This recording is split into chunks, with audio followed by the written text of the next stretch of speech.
ತೇಜೋತುಂಗಭದ್ರಾದಲ್ಲಿ ಈ ಸಹಗಮನದ ಕಥೆ ಇದೆಯಲ್ಲ, ಎಷ್ಟು ವಿಸ್ತೃತವಾಗಿ ಅದನ್ನು ಬರೀತಾರೆ ಅಂದರೆ ಒಂದೊಂದು ಸಾಲನ್ನು ಓದೋವಾಗಲೂ ನಮಗೆ ಅನ್ನಿಸ್ತಾ ಇರುತ್ತೆ, ಅಯ್ಯೋ ಯಾಕೆ ಇದನ್ನು ಮುಂದುವರಿಸ್ತಾ ಇದ್ದಾರೆ, ಏನಾದರೂ ಮಾಡಿ ಏನಾದರೂ ಪವಾಡ ನಡೆದು ಈ ಒಂದು ಸಹಗಮನ ಬೆಂಕಿಯಲ್ಲಿ ಬೀಳುವ ಕೆಲಸ ಇದೆಯಲ್ಲ, ಇದು ನಿಂತು ಹೋಗಬಾರ್ದ, ನಿಂತು ಹೋಗಲಿ ಅಂತ ನಮ್ಮ ಮನಸ್ಸು ಕೂಗಿ ಕೂಗಿ ಹೇಳ್ತಾ ಇರುತ್ತೆ. ಇದು ವೀರಗಲ್ಲು ಅಂದರೆ ಯುದ್ಧದಲ್ಲಿ ಸತ್ತಂತಹವರು. ಊರಳಿವು, ಒಂದು ಊರು ನಾಶವಾಗ್ತಾ ಇದ್ದರೆ ಆ ನಾಶವಾಗುವುದನ್ನು ತಡೆಯುವ ಹೋರಾಟದಲ್ಲಿ ಜೀವವನ್ನು ಕೊಟ್ಟವರು ಯಾರಿದ್ದಾರೆ, ಊರಳಿವು. ಗಡಿ ಕಾಳಗ, ಗಡಿಯನ್ನು ರಕ್ಷಿಸೋದಕ್ಕೆ ಒಂದು ರಕ್ಷಣೆಯಲ್ಲಿ ಸತ್ತಂತಹವರು. ಗೋಗ್ರಹಣ, ಮಹಾಭಾರತದಲ್ಲಿ ಗೋಗ್ರಹಣ ಬರುತ್ತೆ. ವಿರಾಟ ಪರ್ವದಲ್ಲಿ ಕೌರವರು ಬಂದು ವಿರಾಟ ರಾಜನಿಗೆ ಸೇರಿದ ಹಸುಗಳನ್ನೆಲ್ಲ ಕದ್ದುಕೊಂಡು ಹೋಗ್ಬಿಡ್ತಾರೆ. ಗೋಗ್ರಹಣ, ಯಾಕಂದರೆ ಆಗಿನ ಕಾಲದಲ್ಲಿ ಸಂಪತ್ತು ಅಂದರೆ ಏನಪ್ಪ ಅಂದರೆ ಅವು ದನಕರುಗಳು, ಅವೇ ಸಂಪತ್ತಾಗಿದ್ದವು.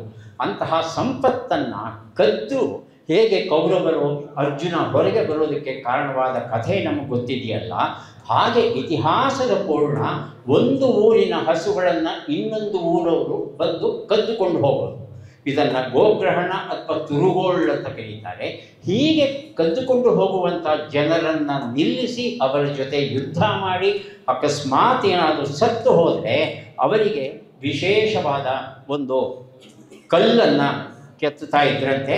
ನೋಡಿ, ಈ ಒಂದು ಚಿತ್ರ ಎಡಗಡೆ ಏನು ನೋಡ್ತಾ ಇದ್ದೀರಿ, ಯುದ್ಧ ಮಾಡ್ತಾ ಇದ್ದಾನೆ, ಆತನ ಬೆನ್ನ ಹಿಂದೆ ಹಸುಗಳು ಎಲ್ಲ ನಿಂತಿರೋದನ್ನು ನೋಡಬಹುದು. ಇದು ಗೋಗ್ರಹಣ ಹಾಗೂ ತುರುಗೋಳ್. ಏನು ಒಂದು ಆಶ್ವಾಸನೆ ಇರ್ತಿತ್ತು ಅಂದರೆ, ಗೋವುಗಳನ್ನು ರಕ್ಷಿಸುವ ಕೆಲಸದಲ್ಲಿ ಅಕಸ್ಮಾತ್ ನೀವು ಸತ್ತು ಹೋದರೆ ನಿಮ್ಮ ಕುಟುಂಬವನ್ನು ಅನಾಥ ಮಾಡೋಲ್ಲ, ಅವರಿಗೆ ಒಂದಷ್ಟು ಭೂಮಿಯನ್ನು ಕೊಟ್ಟು ಅವರ ಯೋಗಕ್ಷೇಮ ನೋಡ್ಕೋತೇವೆ, ಜೊತೆಗೆ ನಿನ್ನ ಹೆಸರಲ್ಲಿ ಶಾಶ್ವತವಾಗಿ ಒಂದು ಸ್ಮಾರಕವನ್ನು ನಿರ್ಮಿಸ್ತೇವೆ. ಈ ರೀತಿ ಒಂದು ಚಿತ್ರಣವನ್ನು ಕೊಟ್ಟಾಗ ಅನೇಕ ಜನಕ್ಕೆ ಇತಿಹಾಸದಲ್ಲಿ ಶಾಶ್ವತರಾಗುವ ಆಸೆ ಇದ್ದ ಕಾರಣ ಅವರು ಧೈರ್ಯವಾಗಿ ಮುನ್ನಡೀತಾರೆ. ಇನ್ನು ಪೆಣ್ಬುಯಿಲ್ ಮತ್ತು ಪೆಂಡಿರ ಯುಡೆಯುಚ್ಚು ಅನ್ನೋದು ಎರಡು ಶಬ್ದಗಳ ಅರ್ಥ ಮಾಡ್ಕೋಬೇಕು. ಪೆಣ್ಬುಯಿಲ್ ಅಂದರೆ ಒಂದು ಯುದ್ಧ ನಡೀತು, ಅಥವಾ ಈ ಹಳ್ಳಿಯವರು ಸೋತರು, ಆ ಹಳ್ಳಿಯವರು ಗೆದ್ದರು ಅಂತ ಇಟ್ಕೊಳ್ಳೋಣ. ಗೆದ್ದಂತಹ ಹಳ್ಳಿಯ ಜನ ಸೋತ ಹಳ್ಳಿಯಲ್ಲಿದ್ದ ಹೆಣ್ಮಕ್ಕಳು ಏನಿದ್ದಾರೆ ಅವರ ಮೇಲೆ ಲೈಂಗಿಕ ಆಕ್ರಮಣ ಮಾಡೋದು ಪೆಣ್ಬುಯಿಲ್ ಅಂತ ಅನ್ನಿಸ್ಕೊಳ್ಳುತ್ತೆ. ಕಲ್ಪಿಸ್ಕೊಳ್ಳೋಕ್ಕೆ ಸಾಧ್ಯ ಇರತಕ್ಕಂಥ ಇನ್ನೊಂದು ವಿಚಾರ ಅಂದರೆ ಪೆಂಡಿರ ಯುಡೆಯುಚ್ಚು ಅನ್ನೋದು. ಏನು ಹಾಗಂದರೆ, ಗೆದ್ದ ಸೈನಿಕರೆಲ್ಲ ಸೇರ್ಕೊಂಡ್ಬಿಟ್ಟಿದ್ದಾರೆ, ಮಧ್ಯದಲ್ಲಿ ಸೋತ ಹೆಣ್ಣು ಮಗುವನ್ನ ಕರ್ಕೊಂಬಂದು ನಿಲ್ಲಿಸಿದ್ದಾರೆ. ನಿಲ್ಲಿಸ್ಬಿಟ್ಟು ಬಹಿರಂಗವಾಗಿ ಆಕೆಯ ಬಟ್ಟೆಗಳನ್ನು ಕಳಚಿದ್ದಾರೆ. ಒಂದು ರೀತಿ ಮಹಾಭಾರತದಲ್ಲಿ ದುಶ್ಯಾಸನ ಮಾಡಿದಂಥ ಕೆಲಸವನ್ನು ಈತ ಇಲ್ಲಿ ಅಷ್ಟೂ ಜನರ ಮುಂದೆ ಮಾಡ್ತಾ ಇದ್ದಾನೆ. ಎಲ್ಲರೂ ಅಟ್ಟಹಾಸ ಕೇಕೆ ಹಾಕ್ತಾ ನಗ್ತಾ ಇದ್ದಾರೆ. ಇದು ಪೆಂಡಿರ ಯುಡೆಯುಚ್ಚು ಅಂತಕ್ಕಂಥದ್ದನ್ನು. ಈ ಎರಡೂ ಕೆಲಸಗಳು ನಡೆಸೋದಕ್ಕೆ ಸಿದ್ಧವಾಗಿದ್ದಾಗ ಯಾರಾದರೂ ಹೋರಾಡಿ ಈ ಹೋರಾಟದಲ್ಲಿ ಅವರು ಮರಣಿಸಿದರೆ ಅವರಿಗೆ ರಕ್ತ ಕೊಡುಗೆ ಅನ್ನೋ ಹೆಸರಲ್ಲಿ ವಿಶೇಷವಾದ ಉಡುಗೊರೆಯನ್ನು ಭೂಮಿ ರೂಪದಲ್ಲಿ ಕೊಡ್ತಾ ಇದ್ದರಂತೆ ಆಗಿನ ಕಾಲದಲ್ಲಿ. ಹಾಗೆಯೇ ಸಹಗಮನ ನಿಮಗೆಲ್ಲ ಗೊತ್ತಿರುತ್ತೆ. ಮೊದಲ ಬಾರಿಗೆ ಮಹಾಭಾರತದಲ್ಲಿ ಪಾಂಡು ಮಹಾರಾಜ ಸತ್ತಾಗ ಆತನಿಗೆ ಇಬ್ಬರು ಹೆಂಡತಿಯರು, ಮಾದ್ರಿ ಮತ್ತು ಕುಂತಿ. ಇಬ್ಬರು ಹೇಳ್ತಾರೆ ಅಗ್ನಿ ಪ್ರವೇಶ ಮಾಡೋಣ ಅಂತ.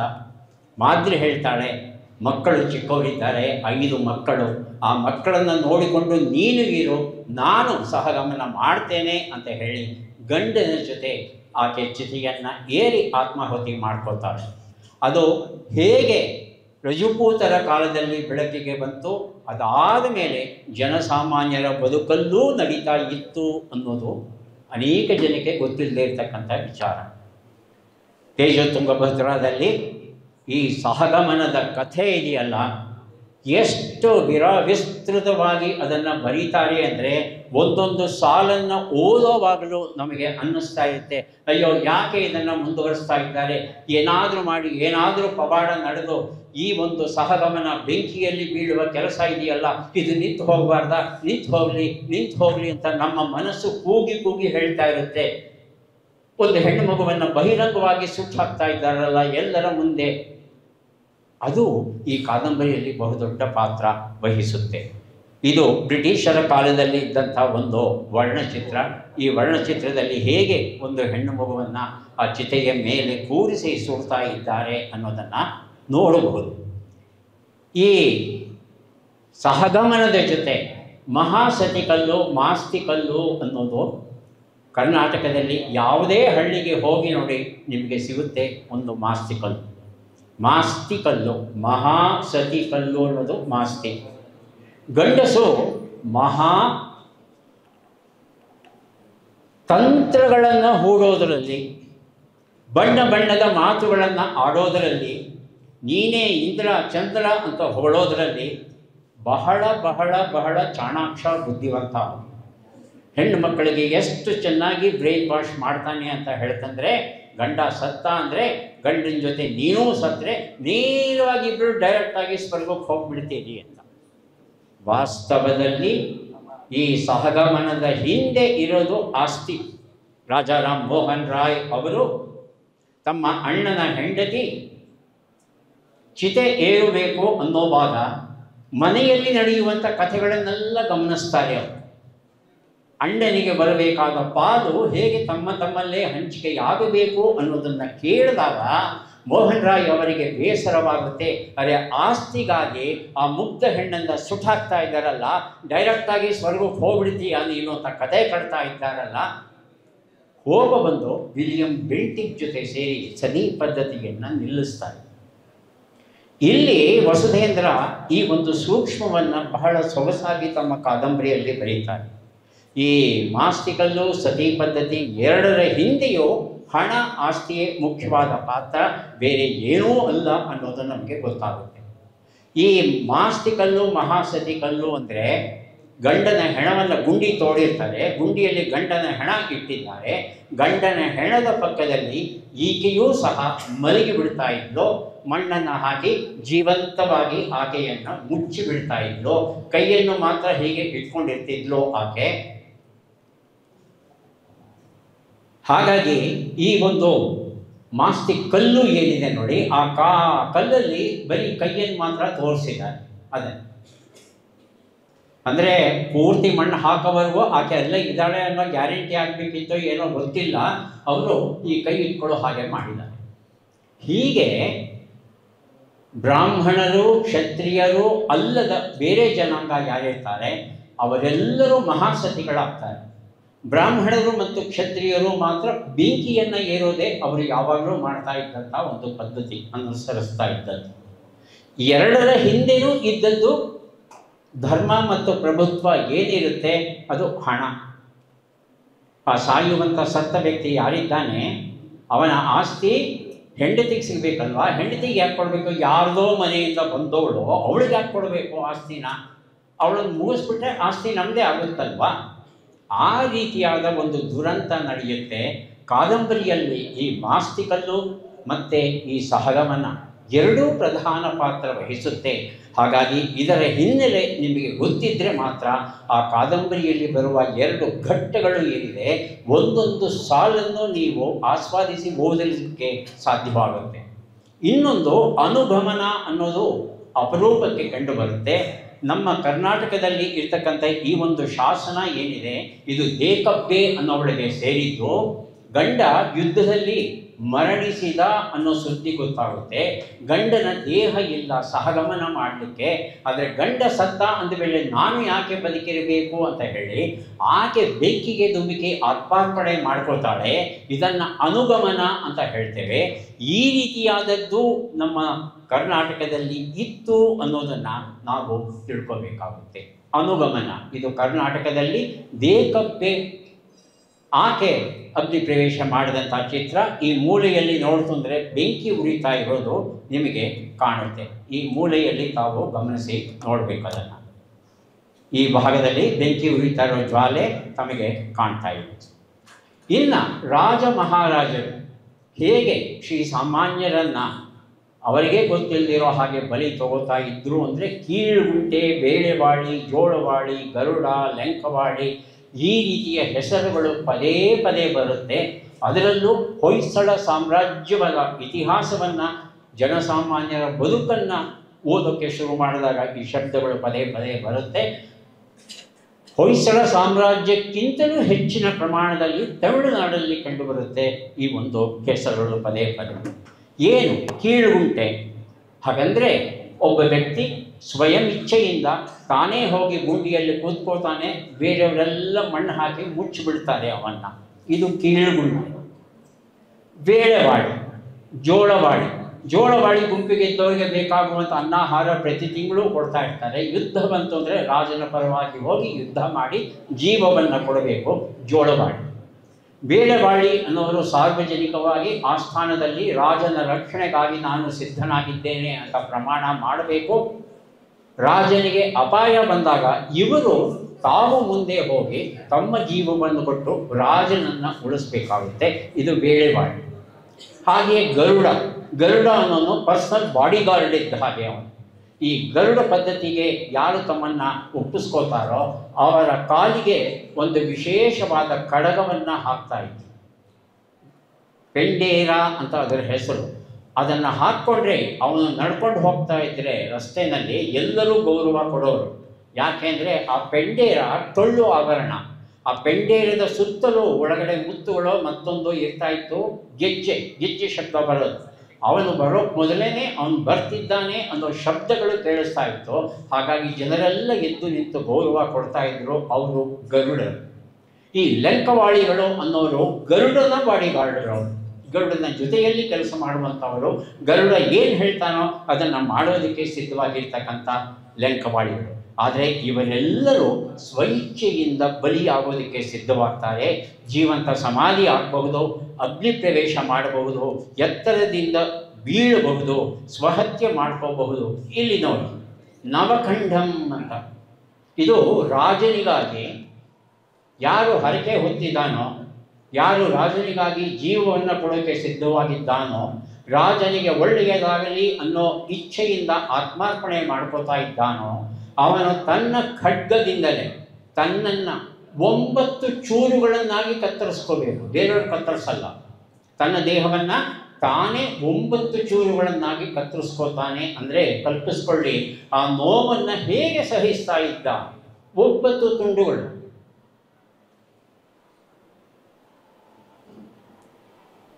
ಈ ರೀತಿ ಅವನ ಮನಸ್ಸನ್ನು ಸಿದ್ಧಗೊಳಿಸಬೇಕಾದ್ರೆ ಯಾವ ರೀತಿಯ ಬ್ರೈನ್ ವಾಶ್ ಮಾಡಿತ್ತು ಅಂದಿನ ಸಮಾಜ ಆತನನ್ನು ಕಲ್ಪಿಸ್ಕೋಬಹುದು ನಾವು. ನವಖಂಡಂ. ಇನ್ನು ಸಿಡಿತಲೆ. ಸಿಡಿತಲೆ ಬಗ್ಗೆ ಬಹಳ ವಿಸ್ತೃತವಾಗಿ ಬರೆದಿದ್ದಾರೆ ವಸುಧೇಂದ್ರ ಅವರು ತಮ್ಮ ಕಾದಂಬರಿಯಲ್ಲಿ. ಅದರ ಒಂದು ಸ್ಥೂಲ ಪರಿಚಯ ಮಾತ್ರ ನಾನು ಮಾಡಿಕೊಡ್ತೇನೆ. ಈಗ ಯುದ್ಧಕ್ಕೆ ಹೋಗಬೇಕಾಗಿದೆ. ಯುದ್ಧಕ್ಕೆ ಹೋಗೋದಕ್ಕೆ ಸೈನ್ಯವೆಲ್ಲ ನೆರೆದಿದೆ. ರಣಮಾರಿಗೆ ಬಲಿ ಕೊಡಬೇಕು. ರಣಮಾರಿಗೆ ರಕ್ತ ಬಲಿ ಕೊಡದೆ ಯುದ್ಧ ಹೋದರೆ ಗೆಲುವು ಸಿಗೋಲ್ಲ. ಹಾಗಾಗಿ ಬಲಿ ಕೊಡೋದಕ್ಕೆ ಒಬ್ಬ ಸಿಡಿತಲೆ ಆಗುತ್ತೇನೆ ಅಂತ ರಾಜನಿಗೆ ಮಾತು ಕೊಟ್ಟಿರ್ತಾನೆ. ಆತ ಬರ್ತಾನೆ. ಉದ್ದ ಕೂದಲು ಬಿಡ್ತಾ ಇದ್ರು ಆಗಿನ ಕಾಲದಲ್ಲಿ. ನಮಗೆಲ್ಲ ಗೊತ್ತಿರುವಂಥ ವಿಚಾರ. ಹೆಣ್ಮಕ್ಳು ಹೇಗೆ ಉದ್ದ ಕೂದಲು ಬಿಡ್ತಾರೋ ಹಾಗೆ ಅವರು ಬಿಡ್ತಾ ಇದ್ರು. ಒಂದು ದೊಡ್ಡ ಬಿದಿರಿನ ಗಳವನ್ನು, ಅಡಿಕೆ ಮರವನ್ನು ಮತ್ತೊಂದನ್ನು ತರ್ತಾರೆ. ಬೆಳಕಿ ಬಾಗುವಂಥ ಮರನ ತಂದು ಅಲ್ಲಿ ನೆಡ್ತಾರೆ. ಅದನ್ನು ನೆಟ್ಟುಬಿಟ್ಟು ಅದನ್ನು ಬಾಗಿಸ್ತಾರೆ. ಬಾಗಿಸ್ಬಿಟ್ಟು ಕೆಳಗಡೆ ಒಂದು ಗೂಟ ಹೊಡೆದು ಆ ಗೂಟಕ್ಕೆ ಈ ಹಗ್ಗವನ್ನು ಕಟ್ಟಿರ್ತಾರೆ. ಆ ಮುಹೂರ್ತ ಬರುತ್ತೆ. ಆ ಮುಹೂರ್ತ ಬಂದಾಗ ಆ ಗೂಟಕ್ಕೆ ಕಟ್ಟಿದ್ದಂಥ ಹಗ್ಗ ಇದೆಯಲ್ಲ, ಆ ಹಗ್ಗವನ್ನು ಬಿಚ್ಚುತ್ತಾರೆ. ಒಂದಿಬ್ಬರು ಹಿಡ್ಕೋತಾರೆ. ಆ ಗಳುನ ಹಾಗೆ ಬಾಗದೇ ಇರೋ ಹಾಗೆ ಹಿಡ್ಕೋತಾರೆ. ಆ ಗಳುವಿನ ತುದಿಗೆ ಕಟ್ಟಿದ್ದಂಥ ದಾರ ಏನಿತ್ತೋ ಆ ದಾರವನ್ನು ಇವನ ಉದ್ದ ಜುಟ್ಟು ಏನಿತ್ತೋ ಆ ಜುಟ್ಟಿಗೆ ಕಟ್ಟಿಬಿಡ್ತಾರೆ. ಬಲವಾಗಿ ಕಟ್ಟಿಬಿಟ್ಟು ಆ ಮುಹೂರ್ತ ಬಂದಾಗ ಶಂಖವನ್ನು ಜೋರಾಗಿ ಊದ್ತಾರೆ. ಹಾಗೆ ಊದಿದ ಕೂಡಲೇ ಆ ಇಬ್ಬರು ಈ ಗಳುವನ್ನು ಬಿಟ್ಬಿಡಬೇಕು. ಹಾಗೆಯೇ ಈ ವ್ಯಕ್ತಿ ತನ್ನ ಜುಟ್ಟಿಗೆ ಕಟ್ಟಿಸ್ಕೊಂಡಿದ್ದಾನಲ್ಲ, ಅವನು ತನ್ನ ಕೈಯಲ್ಲಿದ್ದ ಖಡ್ಗದಿಂದ ಒಂದೇ ಏಟಿಗೆ ತನ್ನ ಕುತ್ತಿಗೆಯನ್ನು ಕತ್ತರಿಸ್ಕೋಬೇಕು. ಏನಾಗುತ್ತೆ ಹೇಳಿ? ತನ್ನ ಕುತ್ತಿಗೆಯನ್ನು ಕತ್ತರಿಸ್ಕೊಂಡಾಗ ಬಾಗಿ ಇದ್ದಂಥ ಆ ಬಿದಿರು ಅಥವಾ ಅಡಿಕೆ ಮರ ನೆಟ್ಟಿಗೆ ನಿಂತ್ಕೊಳ್ಳುತ್ತೆ. ನೆಟ್ಟಿಗೆ ನಿಂತಾಗ ಅದಕ್ಕೆ ಕಟ್ಟಿದ್ದಂಥ ಹಗ್ಗದ ತುದಿಗೆ ಇದ್ದಂಥ ಜುಟ್ಟು ಸಮೇತ ಇದ್ದಂಥ ತಲೆಯಿಂದ ಕುತ್ತಿಗೆಯಿಂದ ಸೋರ್ತಾ ಇರೋ ರಕ್ತ ಅದು ಹೀಗೆ ಸುತ್ತು ಹಾಕ್ತಾ ಇಡೀ ಸೈನ್ಯದ ಮೇಲೆ ರಕ್ತವನ್ನು ಚೆಲ್ಲುತ್ತೆ. ಹಾಗೆ ಸುತ್ತಿ ನಿಂತು ಬಿಡುತ್ತೆ. ಇದು ಸಿಡಿತಲೆ. ಕಾದಂಬರಿಯಲ್ಲಿ ಬರುವಂಥ ಕೇಶವ ಅಂತ ಒಂದು ಪಾತ್ರ ಇದೆ. ಆ ಕೇಶವ ಈ ರೀತಿಯಾದ ಒಂದು ಆತ್ಮಾರ್ಪಣೆ ಮಾಡಿಕೊಳ್ಳೋ ದೃಶ್ಯ ಇದೆಯಲ್ಲ, ಆ ದೃಶ್ಯವನ್ನು ಓದಿದಾಗ ವಸುಧೇಂದ್ರ ಅವ್ರ ಮೇಲೆ ಕೋಪ ಬರುತ್ತೆ ನಮಗೆ. ಆದರೆ ವಸುಧೇಂದ್ರ ಅವರಿಗೆ ನಾವು ಕೃತಜ್ಞರಾಗಿರಬೇಕು. ಯಾಕೆಂದರೆ ಇಂತಹ ಒಂದು ಪದ್ಧತಿ, ಅಮಾನವೀಯ ಪದ್ಧತಿ, ಅಮಾನುಷ ಪದ್ಧತಿ ನಮ್ಮ ದೇಶದಲ್ಲಿ, ನಮ್ಮ ರಾಜ್ಯದಲ್ಲಿ ಇತ್ತು ಅನ್ನೋದು ನಮ್ಮೆಲ್ಲರಿಗೂ ಗೊತ್ತಾಗಬೇಕಾದ್ರೆ ಈ ಕಾದಂಬರಿಯ ಮೂಲಕ ಮಾತ್ರ ಗೊತ್ತಾಗುತ್ತೆ. ಇಲ್ಲಿ ಹೋದರೆ ಸದಾ ಕಾಲಕ್ಕೂ ಈ ಕಥೆ ಇತಿಹಾಸದಲ್ಲಿ ಮುಚ್ಚೋಗುತ್ತೆ.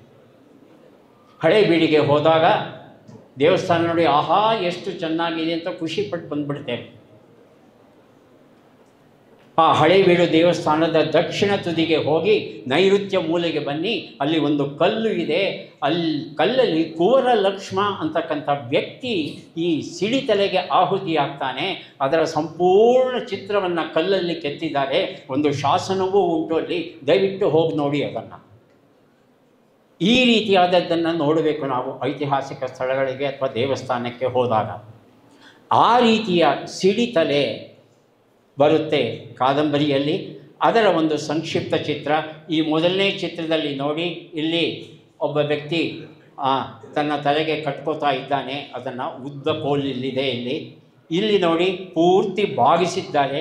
ಬಾಗಿಸಿಬಿಟ್ಟು ಅದನ್ನು ಕುತ್ತಿಗೆಗೆ ಅದನ್ನು ಕಟ್ಟಿದ್ದಾರೆ, ತಲೆ ಕೂದಲಿಗೆ. ಈ ರೀತಿಯಾದ ಶಾಸನಗಳು, ವೀರಗಲ್ಲುಗಳು ನಮಗೆ ಸಿಗುತ್ತೆ. ಉರಿ ಉಯ್ಯಾಲೆ ಅನ್ನೋದು ಇನ್ನೊಂದು ನೋಡಿ. ಈ ಉರಿ ಉಯ್ಯಾಲೆಯಲ್ಲಿ ಕೆಳಗೆ ಬೆಂಕಿ ಹಾಕಿಬಿಟ್ಟಿದ್ದಾರೆ, ಮೇಲ್ಗಡೆಯಿಂದ ಧುಮುಕ್ತಾಳೆ ಆಕೆ. ಉರಿ ಉಯ್ಯಾಲೆ ಇಲ್ಲಿ ನೋಡಿ, ಇಲ್ಲಿ ಹರಿತವಾದ ಗೂಟಗಳಿವೆ. ಇಲ್ಲಿ ಮೇಲೆ ಹತ್ತಿದ್ದಾರೆ, ಇಲ್ಲಿಂದ ಧುಮುಕೋದು. ನೇರವಾಗಿ ಧುಮುಕಿದಾಗ ಆ ಗೂಟಗಳೆಲ್ಲ, ಹರಿತವಾದ ಗೂಟಗಳೆಲ್ಲ ಇಡೀ ದೇಹವನ್ನು ಚುಚ್ಚಿ ಆ ವ್ಯಕ್ತಿ ಅಲ್ಲೇ ಸಾಯಬೇಕು.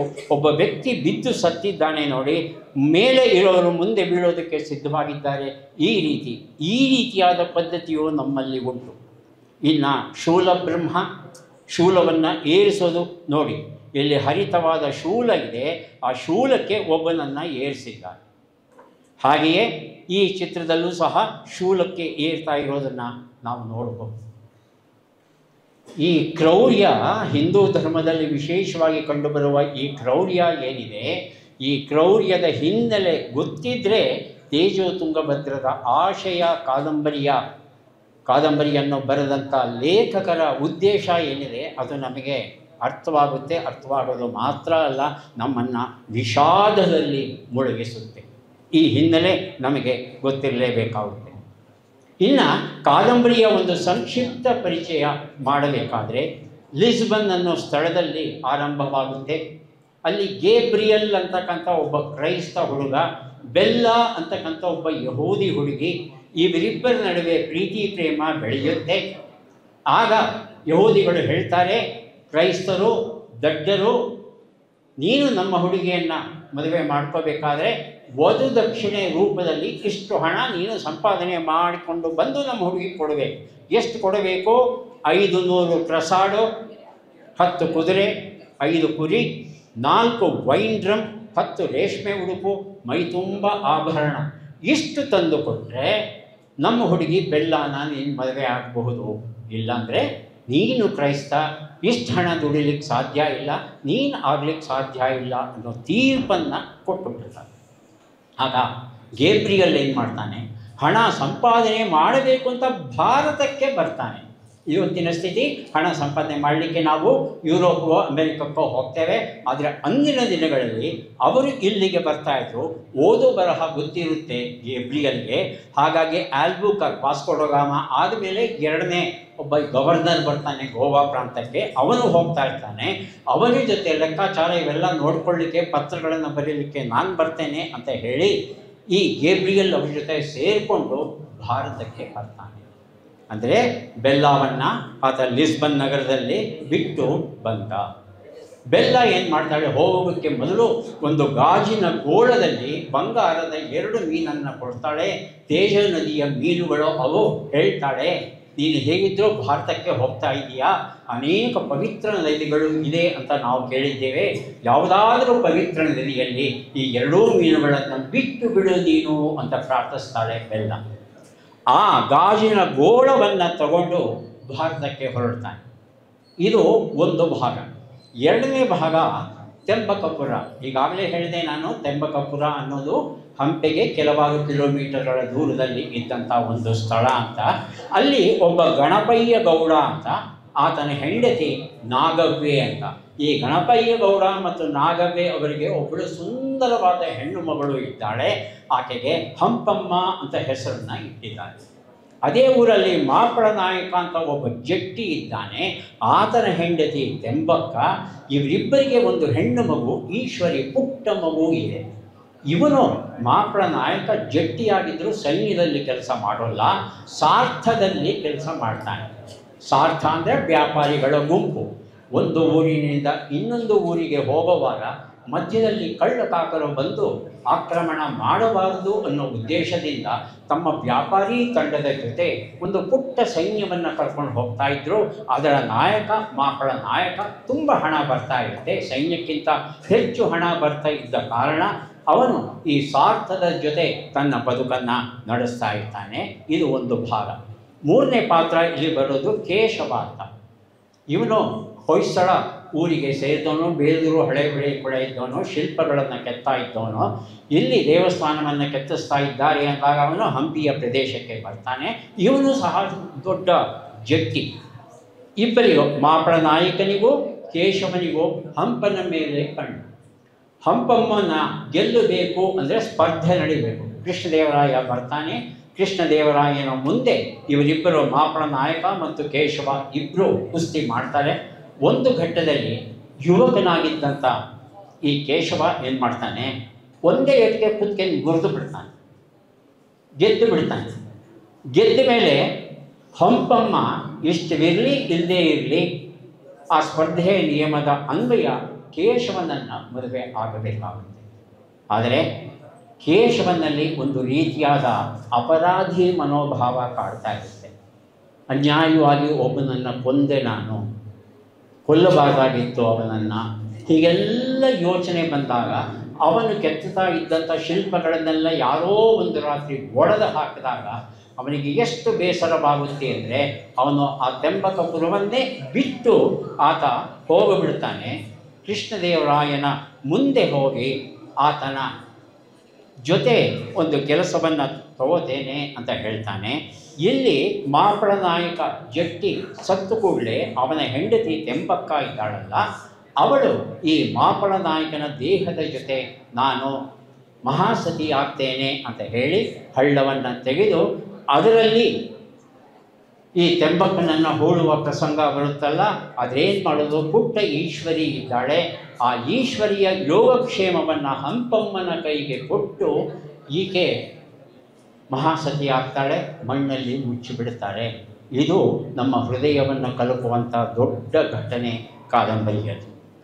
ಇದಾದ ಮೇಲೆ ಕೇಶವನಿಗೆ ನೈತಿಕ ಭೀತಿ ಹೆಚ್ಚಾದಾಗ ಅವನೇನು ಮಾಡ್ತಾನೆ, ಈ ಊರನ್ನೇ ಬಿಟ್ಟು ಆತ ಹಂಪಿಗೆ ಹೋಗ್ತಾನೆ.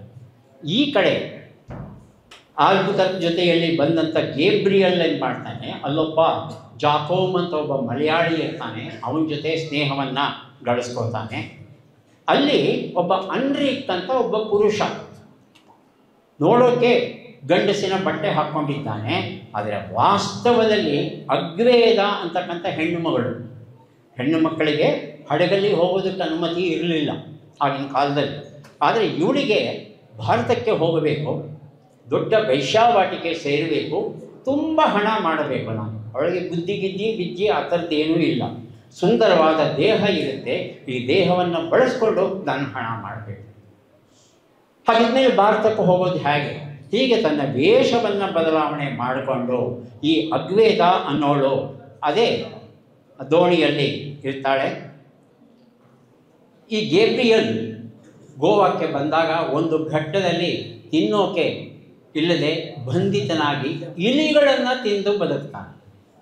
ನಾವು ಕಲ್ಪಿಸ್ಕೊಳ್ಳೋಕ್ಕೋ ಆಗೋಲ್ಲ, ಇಲಿಗಳನ್ನು ತಿಂದು ಬದುಕುವಂಥ ಸ್ಥಿತಿ ಬರುತ್ತೆ.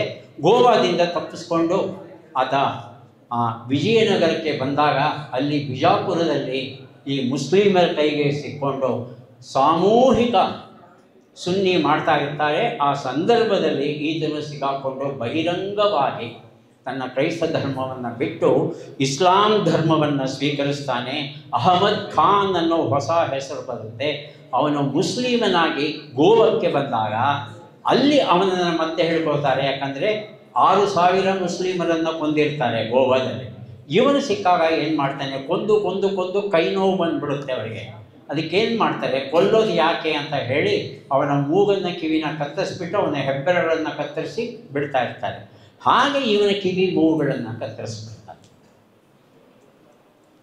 ಆ ಒಂದು ಸ್ಥಿತಿಗೆ ಬರ್ತಾನೆ. ಗೇಬ್ರಿಯಲ್ ಆಗಿದ್ದಂಥ ವ್ಯಕ್ತಿ ಈಗ ಅಹಮದ್ ಖಾನ್ ಆಗಿ ಪರಿಚಯ ಆಗಿದ್ದಾನೆ. ಅವನಿಗೂ ಬೇಸರ ಆಗುತ್ತೆ, ಈ ಎರಡೂ ರಾಜ್ಯಗಳ ಕಾಟ ಬೇಡ ಅಂತ ಹೇಳಿ ಆತ ಕೃಷ್ಣದೇವರಾಯನ ಬಳಿ ಬಂದು ಓದು ಬರಹ ಗೊತ್ತಿದ್ದ ಕಾರಣ ಏನೋ ಒಂದು ಒಳ್ಳೆಯ ಕೆಲಸದಲ್ಲಿ ಆತ ತನ್ನ ಬದುಕನ್ನು ಕಳೆಯೋಕ್ಕೆ ಶುರು ಮಾಡ್ತಾನೆ. ಆದರೆ ಹಂಪಿಯಲ್ಲಿ ಇರೋಕ್ಕೆ ಜನಜಂಗುಳಿಯ ನಡುವೆ ಇರೋಕ್ಕೆ ಇಷ್ಟ ಇಲ್ಲ. ಹಾಗಾಗಿ ಈ ತುಂಗಭದ್ರಾ ನದಿಯ ದಡದಲ್ಲಿ ಇದ್ದಂಥ ತೆಂಬಕಪುರ ಅನ್ನೋ ಗ್ರಾಮ ಏನಿದೆ ಪ್ರಶಾಂತವಾಗಿದೆ, ಇಲ್ಲಿ ಇರ್ತೇನೆ ಅಂತ ಹೇಳಿ ನದಿಯ ಅಂಚಿಗೆ ಆತ ವಸತಿಯನ್ನು ಮಾಡಿಕೊಂಡು ಅಲ್ಲಿ ಆತ ಉಳ್ಕೋತಾನೆ. ಕುದುರೆಯಲ್ಲಿ ಹಂಪೆಗೆ ಹೋಗಿ ವಾಪಸ್ ಬರೋ ಕೆಲಸವನ್ನು ಮಾಡ್ಕೋತಾ ತನ್ನ ವೃತ್ತಿಯನ್ನು ನಿಭಾಯಿಸ್ತಾ ಇರ್ತಾನೆ. ಇದು ಒಂದು ಘಟ್ಟ. ಕೃಷ್ಣದೇವರಾಯನಿಗೆ 45 ವರ್ಷ ಆಗಿದೆ. 2 ಹೆಣ್ಣು ಮಕ್ಕಳಿದ್ದಾರೆ, ಆದರೆ ಗಂಡು ಸಂತಾನ ಇಲ್ಲ. ಈ ಸಿಂಹಾಸನವನ್ನು ನಿಭಾಯಿಸೋದಕ್ಕೆ, ದೇಶವನ್ನು ನಿಭಾಯಿಸೋದಕ್ಕೆ ಗಂಡು ಮಕ್ಕಳು ಬೇಕಲ್ಲ. ಆಗ ಕೇಶವ ನಾನು ಲೆಂಕವಾಡಿ ಆಗ್ತೇನೆ ಅನ್ನೋ ವಿಚಾರಕ್ಕೆ ಒಪ್ಕೊಳ್ತಾನೆ. ಈ ಲೆಂಕವಾಡಿಯ ಕಥೆ ಏನು ಅಂದರೆ, ಕೃಷ್ಣದೇವರಾಯನಿಗೆ ಗಂಡು ಮಗು ಆಗಿದ ಕೂಡಲೇ ಈ ಲೆಂಕವಾಡಿ ಅನ್ನೋನು ಆತ್ಮಹತ್ಯೆ ಮಾಡ್ಕೋಬೇಕು. ಹೇಗಿದೆ ನೋಡಿ ಹರಕೆ. ಅಲ್ಲ, ಅವನು ಗಂಡು ಮಗು ಆದರೆ ಇವನು ಯಾಕೆ ಸಾಯಬೇಕು? ಆದರೆ ಆ ರೀತಿ ಇರುತ್ತೆ. ಆದರೆ ಇವನಿಗೆ ಕೇಶವನಿಗೆ ಏನು ತರ್ಕ ಅಂದರೆ 45 ವರ್ಷ ಆಗೋಗ್ಬಿಟ್ಟಿದೆ, ಇನ್ನು ಮಹಾರಾಜನಿಗೆಲ್ಲ ಮಕ್ಕಳಾಗ್ತಾರೆ, ಏನೂ ಆಗೋಲ್ಲ, ರಾಜನ ಆಶ್ರಯದಲ್ಲಿ ನೆಮ್ಮದಿಯಿಂದ ಇರಬಹುದು ಅಂತ ಒಪ್ಕೊಂಡ್ಬಿಡ್ತಾನೆ ಲೆಂಕನಾಗೋದಕ್ಕೆ. ಆದರೆ ದುರದೃಷ್ಟ ಏನು ಅಂದರೆ ಮಗು ಆಗುತ್ತೆ. ಹಾಗಾಗಿ ಕೇಶವ ಲೆಂಕನಾಗಿ ಸಿಡಿತಲೆಗೆ ತನ್ನನ್ನು ಒಪ್ಪಿಸ್ಕೊಳ್ತಾನೆ, ಆತ್ಮಾರ್ಪಣೆ ಮಾಡ್ಕೊಳ್ತಾನೆ. ದೊಡ್ಡ ದೊಡ್ಡ ದುರಂತ. ಯಾವಾಗ ಕೇಶವ ಸಾಯ್ತಾನೋ ಅವನ ಹೆಂಡತಿ ಆಗಿದ್ಲಲ್ಲ ಹಂಪಮ್ಮ, ಆಕೆ ಗತಿಯೇ. ಆಕೆ ಏನು ಮಾಡ್ತಾಳೆ, ಅಗ್ನಿ ಪ್ರವೇಶ ಮಾಡೋದಕ್ಕೆ ಸಿದ್ಧಳಾಗ್ತಾಳೆ. ಅಲ್ಲಿ ಮಹಾಸತಿಯ ಕಥೆ ಹೇಳಿದ್ರು ಅಲ್ವಾ. ಈಗ ಅಗ್ನಿ ಪ್ರವೇಶದ ವಿವರಣೆಯನ್ನು ಕೊಡ್ತಾ ಹೋಗ್ತಾರೆ. ಏನು ಸುತ್ತು ಬರೋದೇನೋ, ತುಪ್ಪ ಏನೋ ಹಾಕೋದೇನೋ, ಅದೇನು ಆ ವರ್ಣನೆಯನ್ನು ಓದ್ತಾ ಇದ್ರೇ ನಮ್ಗೆ ಅಷ್ಟು ನೋವಾಗುತ್ತೆ. ನೇರವಾಗಿ ಕಣ್ಣಿಂದ ನೋಡಿದ್ರೆ ಅಥವಾ ಭಾಗವಹಿಸುವ ಸ್ಥಿತಿ ಬಂದರೆ ಹೇಗಿರಬಹುದು. ಅಕಸ್ಮಾತ್ ಆಗಿ ತಾನು ಗರ್ಭಿಣಿ ಅನ್ನೋ ವಿಚಾರ ಗೊತ್ತಾಗ್ಬಿಡುತ್ತೆ ಹಂಪಮ್ಮನಿಗೆ. ತಕ್ಷಣ ನಿರ್ಧಾರ ಮಾಡ್ತಾಳೆ, ಇಲ್ಲ ನಾನು ಅಗ್ನಿ ಪ್ರವೇಶ ಮಾಡಲ್ಲ. ನಾನು ಅಗ್ನಿ ಪ್ರವೇಶ ಮಾಡ್ಬೋದು, ಅದರ ನನ್ನ ಹೊಟ್ಟೆಯಲ್ಲಿರ್ತಕ್ಕಂಥ ಮಗು ಯಾಕೆ ಮಾಡಬೇಕು? ಮಿಂಚಿನ ಹಾಗೆ ಆಕೆ ಇವನ ಜೊತೆಯಲ್ಲಿ ಅಹಮದ್ ಖಾನ್ ಜೊತೆ ಇರ್ತಾನಲ್ಲ, ಅವನ ಜೊತೆಯಲ್ಲಿ ತಪ್ಪಿಸ್ಕೊಂಡು ಆಕೆ ಗೋವಾ ಕಡೆಗೆ ಹೊರಟುಬಿಡ್ತಾಳೆ. ಇದಿಷ್ಟು ಕಥೆಯ ಸ್ಥೂಲ ಚಿತ್ರವನ್ನು ಕೊಟ್ಟಿದೆ. ಮುಂದಿನ ಪ್ರಶ್ನೆಗಳು, ಗೇಬ್ರಿಯಲ್ ಲಿಸ್ಬನ್ನಲ್ಲಿ ಇದ್ದ ಬೆಲ್ಲಾಳನ್ನು ಮದುವೆ ಆಗ್ತಾನಾ? ಅಹಮದ್ ಖಾನ್ ಜೊತೆಯಲ್ಲಿ ಹೋದ ಹಂಪಮ್ಮನ ಗತಿ ಏನು? 2 ಬಣ್ಣದ ಮೀನುಗಳು ಬೆಲ್ಲ ಕೊಟ್ಟಿದ್ದಲ್ಲ, ಆ ಮೀನುಗಳು ಏನಾದವು, ಅವುಗಳ ಗತಿ ಏನು? ಪುರಂದರದಾಸರು ಬರ್ತಾರೆ ಈ ಕಾದಂಬರಿಯಲ್ಲಿ. ಈ ಬಂದದ್ದು ಸುಮ್ಮನೆ ಬಂದು ಹೋಗಿದ್ರೆ ಬೆಲೆ ಇರ್ತಿರಲಿಲ್ಲ ಆ ಪಾತ್ರಕ್ಕೆ. ಆದರೆ ಲೊಳಲೊಟ್ಟೆ ಕೀರ್ತನೆಯನ್ನು ಹಾಡ್ತಾರೆ. ಸಂಸಾರ, ಸಾಮ್ರಾಜ್ಯ, ದೇಶ ಎಲ್ಲವೂ ಲೊಳಲೊಟ್ಟೆ ಲೊಳಲೊಟ್ಟೆ ಅಂತ ಕೊನೆಗೊಳ್ಳುತ್ತೆ. ಅದ್ಭುತವಾಗಿರ್ತಕ್ಕಂಥ ಕೀರ್ತನೆ ಅದು. ಅದನ್ನು ಹಾಡ್ತಾರೆ ಅವರು. ಯಾಕೆ ಅದೇ ಕೀರ್ತನೆಯನ್ನೇ ಹಾಡ್ತಾರೆ ಅವರು? ನಾವು ಯೋಚನೆ ಮಾಡಬೇಕಾಗುತ್ತೆ. ಇಡೀ ಕಾದಂಬರಿ ಹೇಗೆ ಕೊನೆಗೊಳ್ಳುತ್ತೆ ಇದು? ಈ ಎಲ್ಲ ಪ್ರಶ್ನೆಗಳಿಗೆ ಉತ್ತರ ಬೇಕು ಅಂತ ನಿಮಗೆ ಅನಿಸಿದ್ರೆ ದಯವಿಟ್ಟು ತೇಜೋ ತುಂಗಭದ್ರ ಕಾದಂಬರಿಯನ್ನು ಓದಬೇಕು. ಇಡೀ ಕಾದಂಬರಿಯ ಕಥೆ ಹೇಳಿಬಿಟ್ರೆ ಏನು ಪ್ರಯೋಜನ ಬಂತು? ಹಾಗಾಗಿ ಒಂದು ಕುತೂಹಲಕರ ಘಟ್ಟಕ್ಕೆ ತಂದು ನಿಲ್ಲಿಸಿದ್ದೇನೆ. ಈ ಎಲ್ಲ ಪ್ರಶ್ನೆಗಳಿಗೆ ಉತ್ತರ ತಿಳ್ಕೋಬೇಕು ನೀವು. ಹಾಗಾಗಿ ಈ ಕಾದಂಬರಿಯನ್ನು ತಾವು ದಯವಿಟ್ಟು ಓದಿ ಅಂತ ಹೇಳ್ತಾ ಇದ್ದೇನೆ. ಮತ್ತು ನನ್ನ ಮಾತಿನ ಸಾರಾಂಶ ಏನು ಅಂತ ಹೇಳಬೇಕಾದ್ರೆ, ತೇಜೋ ತುಂಗಭದ್ರ ಧರ್ಮ, ಇತಿಹಾಸ, ರಾಜಕೀಯ, ಅರ್ಥವ್ಯವಸ್ಥೆ, ಕ್ರೌರ್ಯ, ಮೌಢ್ಯ ಹಾಗೂ ಪ್ರೀತಿ ಇಷ್ಟೂ ವಿಚಾರಗಳನ್ನು ಎಷ್ಟು ಬೇಕೋ ಅಷ್ಟೇ ಹದವಾಗಿ ಬೆರೆಸಿ ಬರೆದಿರುವ ಕನ್ನಡದ ಕ್ಲಾಸಿಕ್ ಕಾದಂಬರಿ. ಇಷ್ಟು ವಿಚಾರಗಳನ್ನು ಹದವಾಗಿ ಬೆರೆಸಬೇಕು ಅಂತ ಹೇಳ್ತಂದರೆ ಎಷ್ಟು ಓದಬೇಕು? ಅಷ್ಟು ಓದನ್ನು ಮಾಡಿದ್ದಾರೆ. ಇಲ್ಲಿ ನಮಗೆ ಬರುವಂಥ ನಾವು ತಿಳ್ಕೋಬೇಕಾದ ಪಾಠ ಏನು ಅಂದರೆ, ಅಲ್ಲಿ ಗೋಪಾಲಕೃಷ್ಣ ಪೈ ಅವರು 4000 ಗ್ರಂಥಗಳನ್ನು ಅಧ್ಯಯನ ಮಾಡ್ತಾರೆ ಸ್ವಪ್ನ ಸಾರಸ್ವತ ಮಾಡೋದಕ್ಕೆ. ಇವರು 3 ವರ್ಷಗಳ ಕಾಲ ಅಧ್ಯಯನ ಮಾಡ್ತಾರೆ ಈ ಕಾದಂಬರಿ ಬರೆಯೋದಕ್ಕೆ. ಹಾಗಾಗಿ ಒಂದು ಒಳ್ಳೆಯ ಕೃತಿಯನ್ನು ಬರೀಬೇಕು, ರಚಿಸಬೇಕು ಅಂದರೆ ಅದರ ಹಿನ್ನೆಲೆ ಏನಿದೆ ತುಂಬ ಮುಖ್ಯವಾದದ್ದು. ತುಂಬ ತುಂಬ ತುಂಬ ಓದಬೇಕು. ನೀವು ಓದದೆ ಬರೀಲಿಕ್ಕೆ ಸಾಧ್ಯ ಇಲ್ಲ. 100 ಪುಟ ಓದಿದ್ರೆ 1 ಸಾಲು ಬರೀಬಹುದು ನೀವು, ಅಷ್ಟೇ, ನಿಮ್ಮ ಸ್ವಂತಕ್ಕೆ ದಕ್ಕೋದು. ಹಾಗಾಗಿ ಓದು ತುಂಬ ಮುಖ್ಯವಾಗುತ್ತೆ. ಇಲ್ಲಿ 4 ಧರ್ಮಗಳಲ್ಲಿ ಪುರುಷ ಪ್ರಧಾನ ಸಂಸ್ಕೃತಿ, ಎಲ್ಲ ಗಂಡಸರದೇ ಸಾಮ್ರಾಜ್ಯ, ಅವರು ಹೇಳಿದಾಗೆ ಎಲ್ಲ ನಡೀಬೇಕು. ಇದು ಸ್ಪಷ್ಟವಾಗಿ ಕಾಣುತ್ತೆ ನಿಮಗೆ. ಹಾಗಾಗಿ ವಸುಧೇಂದ್ರ ಅವರು ಮಾಡಿರುವಂಥ ಅಧ್ಯಯನ ಏನಿದೆ ಅದು ಅದ್ಭುತವಾಗಿದೆ. ಸುಮಾರು 40 ಪಾತ್ರಗಳು ಬರುತ್ತೆ. ನಾನು ಇಡೀ ಕಾದಂಬರಿ ಇಟ್ಕೊಂಡು ಓದು ಯಾವ್ಯಾವ ಪಾತ್ರ ಅಂತ ಎಲ್ಲ ಗುರ್ತು ಹಾಕ್ಕೊಂಡು ಅದರಲ್ಲಿ ನನ್ನ ಮನಸ್ಸಲ್ಲಿ ಸದಾ ಕಾಲಕ್ಕೂ ಉಳಿಯುವಂಥ ಪಾತ್ರಗಳು ಅಂದರೆ ಚಂಪಕ್ಕ, ಗುಣಸುಂದರಿ, ಅನ್ರಿಕ್, ಅಡವಿ ಸ್ವಾಮಿ, ಜಾಕೋ ಮತ್ತು ಮಮ್ತಾಸ್. ಇವರೆಲ್ಲ ಸಾಮಾನ್ಯರು. ಇವರ ಪಾತ್ರಗಳನ್ನು ಮರೆಯಲಿಕ್ಕೆ ಸಾಧ್ಯ ಇಲ್ಲ. ಹೀಗೆ ಬಹಳ ಬಹಳ ಅದ್ಭುತವಾದ ಮಾನವ ಸಹಜ ಪಾತ್ರಗಳನ್ನು, ಜೀವಂತ ಪಾತ್ರಗಳನ್ನು ನಮ್ಮ ಮುಂದೆ ಕಟ್ಟಿಕೊಡ್ತಾರೆ. ಇನ್ನೊಂದು ಬಹಳ ಮುಖ್ಯವಾದಂಥ ವಿಚಾರ ಅಂದರೆ ವಸುಧೇಂದ್ರ ಅವರ ಬರಹದ ಶೈಲಿ ಎಷ್ಟು ಚೆನ್ನಾಗಿ ಓದಿಸ್ಕೊಂಡು ಹೋಗುತ್ತೆ ನಿಮ್ಮನ್ನು ಅಂದರೆ ಪುಸ್ತಕವನ್ನು ಕೆಳಗೆ ಇಡಬೇಕು ಅಂತ ಅನಿಸಲ್ಲ ನಿಮಗೆ. ಜೇಮ್ಸ್ ಹ್ಯಾಡ್ಲಿ ಚೇಸ್, ನಾನು ಇಂಗ್ಲೀಷ್ ಪುಸ್ತಕಗಳನ್ನು ಓದೋಕ್ಕೆ ಶುರು ಮಾಡಿದ್ದೆ ಚೇಸಿಂದ.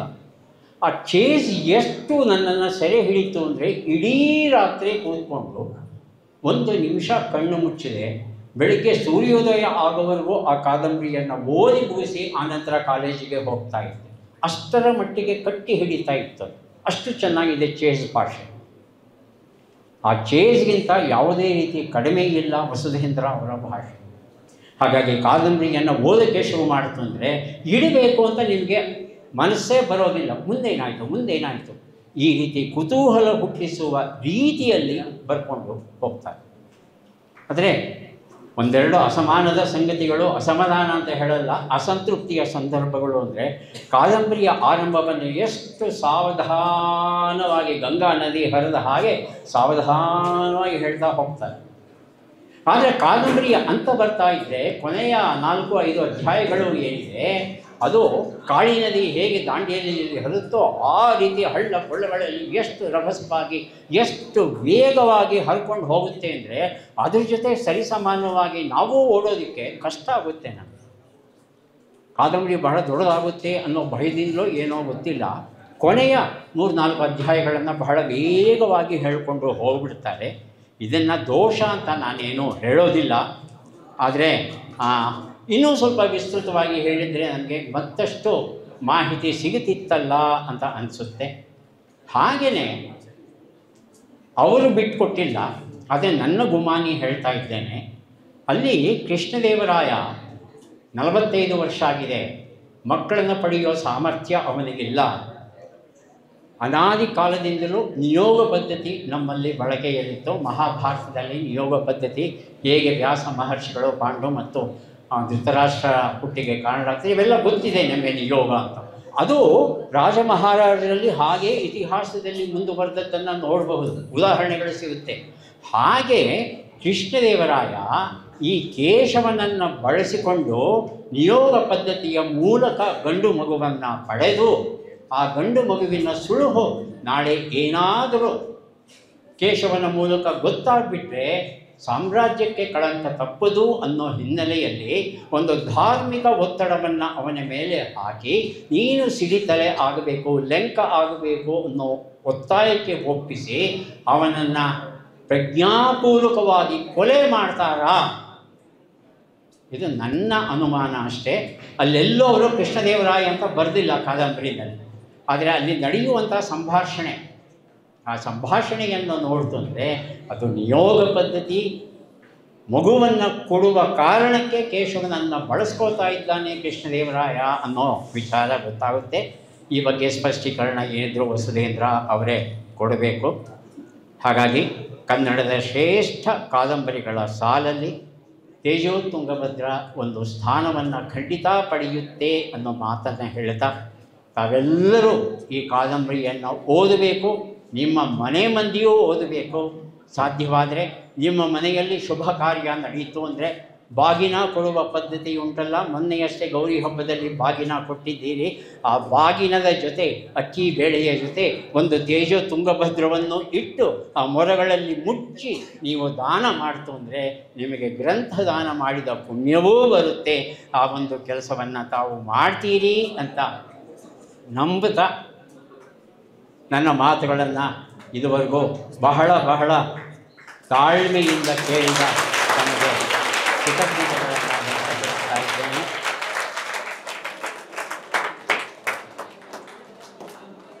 ತೇಜೋ ತುಂಗಭದ್ರ ಓದುವ ಸುಖ ನಿಮ್ಮೆಲ್ಲರಿಗೂ ದೊರೆಯಲಿ.